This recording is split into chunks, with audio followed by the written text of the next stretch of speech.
मैंने ब्रीफ में आप लोगों को बताने की कोशिश की। इससे पहले मैं अपना ब्रीफ इंट्रोडक्शन देना चाहता हूँ। मेरा नाम जैसे आप लोगों ने देखा केवीपी राव। मैं एक्स कैप्टन रहा हूँ बिहार क्रिकेट टीम का। मैंने 10 साल से ज़्यादा बिहार के लिए खेला, ईस्ट जोन खेला मैंने। जब क्रिकेट समाप्त होने के बाद मैंने कोचिंग लाइन में भी अपना हाथ आजमाया और मैं क्वालिफाइड लेवल सी कोच हूँ, जो इंडिया में हाईएस्ट कोचिंग रैंक होता है, क्वालिफाइड लेवल सी कोच। मैं 2010 में इंडियन विमेन टीम का हेड कोच बन करके गया था West Indies T20 world cup में, आईसीसी का। और 200 से 12 मेरे विकेट हैं, 50 से ज़्यादा मैंने फर्स्ट क्लास क्रिकेट मैचेस खेले हैं। ये ब्रीफ हमारा क्रिकेट के बारे में। और 10 साल से पहले 21 साल मैंने टाटा स्टील में काम किया जमशेदपुर में। उसके बाद मैंने 10 साल से अधिक बीसीसीआई में काम किया। ये मेरा ब्रीफ इंट्रोडक्शन है। और अब सही मुद्दे पे आते हैं कि भाई आज हम लोग यहाँ पर क्यों एकत्रित हुए हैं, क्यों हम लोग मिले हैं यहाँ पर। जिस तरह आपने देखा होगा कि भाई कॉन्स्टिट्यूशन वायलेशन और कुछ मेरा इलीगल अनकॉन्स्टिट्यूशनल टर्मिनेशन, ये कुछ बातें हैं जो मैं आपको ब्रीफ करूंगा। उसके बाद फिर आपका कोई क्वेश्चन होगा तो मैं आंसर करूंगा। जैसा कि हम सभी जानते हैं, बीसीसीआई अपने आप में एक बहुत ही अभूतपूर्व ऑर्गेनाइजेशन है। बदकिस्मती ये है कि इतना अच्छा काम करते हुए भी लोग बीसीसीआई को हमेशा नेगेटिव उसका बोलते हैं कि भाई गलत ही बात बीसीसीआई के बारे में सुनने को मिलता है। और मैं एक टर्मिनेटेड एम्प्लॉय की हैसियत से बोल रहा हूं कि भाई इतना अच्छा ऑर्गेनाइजेशन हमें हिंदुस्तान में दूसरा जल्दी नहीं मिलता स्पोर्ट्स में। आप देखेंगे डायरेक्टली या इनडायरेक्टली बीसीसीआई बहुत सारे परिवार को सपोर्ट करता है। कितने प्लेयर्स हैं, कितने सपोर्ट स्टाफ हैं।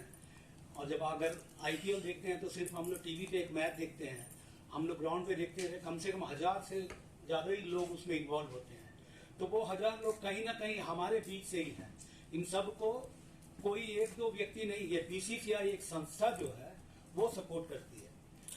बदकिस्मती ये है कि भाई जब लोग पावर में, जब समय समय पर जो लोग आते हैं उनका कुछ डिसीजन या हैंडलिंग जो ऐसा होता है जिसके चलते बीसीसीआई का नाम खराब होता है। और रही बात, मैंने आप लोगों को हैंड आउट दिया है।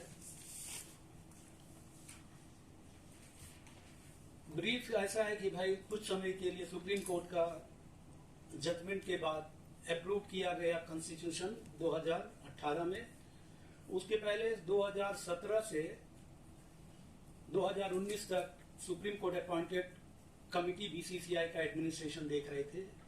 और 2019 से वापस फिर बीसीसीआई के ऑफिस बेयरर्स काम संभाल रहे हैं। इस कमिटी के अभी जो ऑफिस बेयरर्स, उनके आने के बाद से ही बीसीसीआई कॉन्स्टिट्यूशन का वायलेशन शुरू हो गया। उसमें कुछ मुद्दे जो है कि भाई कूलिंग ऑफ पीरियड में जाने का प्रावधान होते हुए भी अभी भी अपने पद पर टिके हुए हैं सौरव गांगुली, जय शाह एंड जयेश जॉर्ज।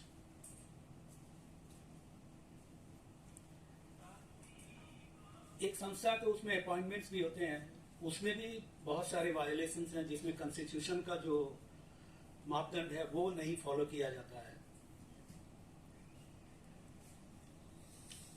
आप सभी को मालूम होगा कि भाई कैसे अभी ये लोग कंटिन्यू कर रहे हैं। एक एप्लीकेशन लगाया गया है सुप्रीम कोर्ट में श्री अरुण धूमल साहब के द्वारा। मेरे हिसाब से वो शायद इसके लिए अधिकृत भी नहीं है। अगर ये बात सही है, अगर सही में अधिकृत नहीं है तो उन्होंने गलत एफिडेविट दिया है, जो कि मैं जरूर अपने लीगल जो फ्रेंड्स हैं, लीगल टीम होगी, उनसे मैं जरूर सलाह मशवरा करूंगा कि क्या इसको ये पर्जरी के अंडर में भी आता है क्या। अगर आता है तो हम उस लेवल तक भी जाएंगे। अब सबसे लास्ट में मैंने लिखा है अनकॉन्स्टिट्यूशनल टर्मिनेशन। मैंने 10 साल बीसीसीआई में काम किया। लास्ट में मेरा डेजिग्नेशन था assistant general manager cricket operations. आप लोगों को बताता चलूं, 2019 में मुझे प्रमोशन दिया गया था डिप्टी जनरल मैनेजर के लिए, लेकिन मैंने बहुत पोलाइटली इसलिए रिफ्यूज किया कि किसी को सिर्फ प्रमोशन देना है कर करके आप दे दिए तो वो नहीं, क्योंकि मैं उस समय काम करता था जनरल मैनेजर का। जो भी काम होता है, अगर प्रमोशन देना ही था तो आप जनरल मैनेजर का देते तो मुझे बहुत खुशी होती। मैंने बोला मैं वही काम करूंगा, लेकिन मैं अपना असिस्टेंट जनरल मैनेजर के पद पे ही रहते हुए ये काम करूंगा।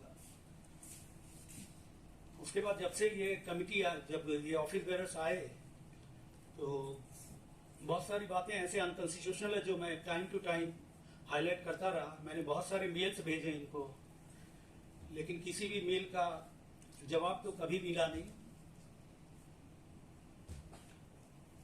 हुआ ये कि भाई एक टर्मिनेशन लेटर मुझे दिया गया 22 दिसंबर 2020 को, जो कि मेरे एम्प्लॉयमेंट क्लॉज में है कि भाई 3 महीने का नोटिस या 3 महीने का सैलरी देकर आपको सर्विस टर्मिनेट किया जा सकता है। और आपको ये बता दूं कि भाई दिसंबर में टर्मिनेट किया है और अपने ही लेटर को वो ऑनर नहीं कर रहे हैं कि भाई 3 महीने का आपको कंपनसेशन देंगे।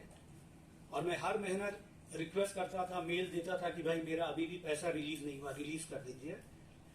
ना एक मेल का जवाब आया। और फिर मैंने मार्च में टेक्स्ट मैसेज भी भेजा mister Jay Shah honorary secretary को, उसका भी कोई जवाब नहीं आया। और हिंदुस्तान में हम सभी जानते हैं भाई कोर्ट में जाना इतना आसान नहीं होता है, खासकर हम जैसे मिडिल क्लास फैमिली के लोगों के लिए। बट जहां न्याय की लड़ाई होती है तो आदमी को तो हिम्मत करना ही पड़ता है। और मैंने 6 मई 2020 को बीसीसीआई के ऊपर लीगल नोटिस सर्व किया। 2020 6 मई। हाँ sorry, I am very sorry, yes thank you for 21 या 2021 में मैंने 6 मई 2021 को नोटिस सर्व किया। और आप लोगों की भी खुशी हो, क्योंकि मैं भी आप लोगों के बीच का ही एक साधारण नागरिक हूं इस देश का। अगर मुझे परेशानी होगी आप सभी को होगी, आप सभी की परेशानी मेरी परेशानी इस तरह। तो जब तक सैलरी नहीं आ रही थी, मैं जानता हूं बिना नौकरी के फैमिली को 2 बेटियों के साथ में किस तरह हम अपना परिवार चला रहे थे। और लीगल नोटिस सर्व करने के बाद 6 दिन में पैसा देते हैं, तो मेरे 4 महीना 5 महीना कम से कम पैसा रोक के रखने का मतलब क्या है? ये कहीं ना कहीं मुझे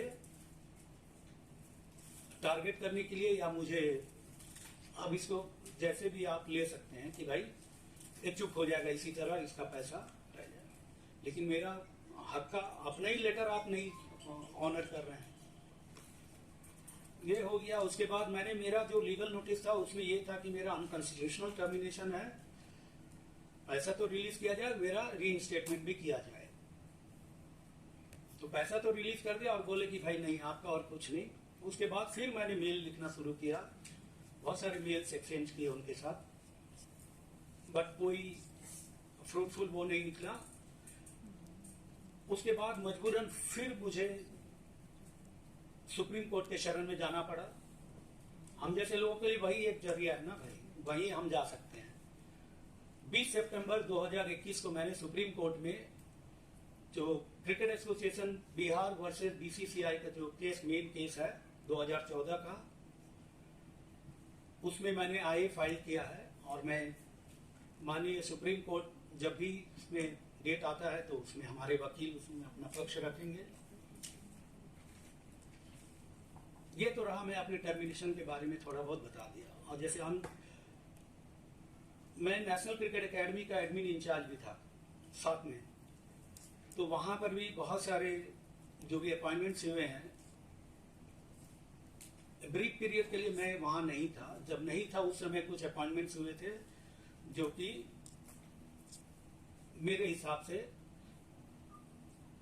ठीक, मतलब क्या आप क्या बोल सकते हैं, उसको भी कोई प्रोसेस फॉलो नहीं हुआ था।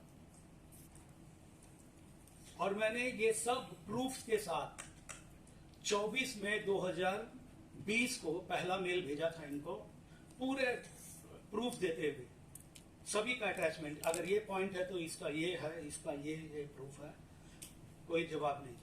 फिर मैंने 2 जून को इनको रिमाइंडर भेजा, कोई जवाब नहीं। फिर जब जुलाई में इंटरिम सीईओ को अपॉइंट किया गया था, वो भी कॉन्स्टिट्यूशन के खिलाफ है, तो मैंने फिर एक मेल भेजा कि भाई ये अनकॉन्स्टिट्यूशनल है, आप लोग इसको रेक्टिफाई करिए। जवाब तो कुछ नहीं आया। लेकिन मेरे नौकरी के जो दिन बीसीसीआई में बचे थे वो धीरे धीरे घटते हैं। लेकिन मैंने नौकरी का अगर चिंता होता तो मैं ये सब बात ही नहीं उठाता। फिर उसके बाद और भी बहुत सारी घटनाएं हैं जिसका मैं समय समय पर मेल भेजता था, कोई जवाब नहीं आता था, ना मुझे कुछ संतोषजनक उत्तर भी दिया गया, या वर्बल या मेल से, कुछ नहीं।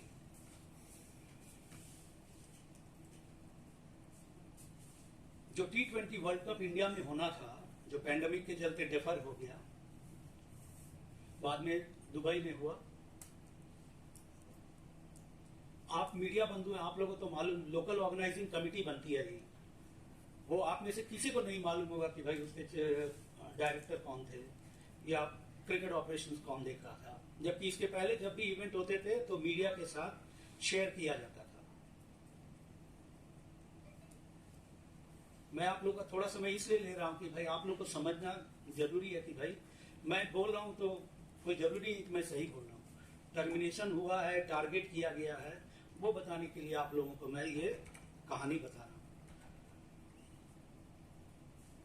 मैंने आपको बताया 24 मई को मैंने मेल भेजा था इन लोगों को। पहला मेल कि भाई ये सब गलत है, ये प्रूफ के साथ आप लोग इसको इंक्वायरी कंडक्ट करवाइए, जो सही है वो करिए। अगर ये सब सही है और मैंने गलत, तो मैं सभी लोगों से, जिन जिन लोगों का नाम मैं दिया, उनसे मैं माफी मांगने को तैयार हूं।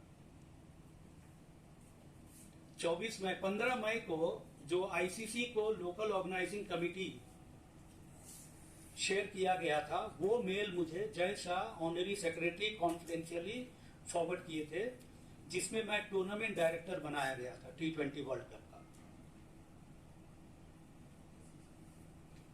लेकिन ना किसी मीडिया के साथ, ना किसी के साथ भी शेयर नहीं किया गया। इवन बहुत सारे बीसीसीआई एम्प्लॉइज को भी ठीक से नहीं मालूम है कि कौन थे, नहीं थे। जबकि ये पब्लिक डोमेन की बात है। जब आप एलओसी बनाते हैं तो पूरा एलओसी मीडिया के साथ शेयर किया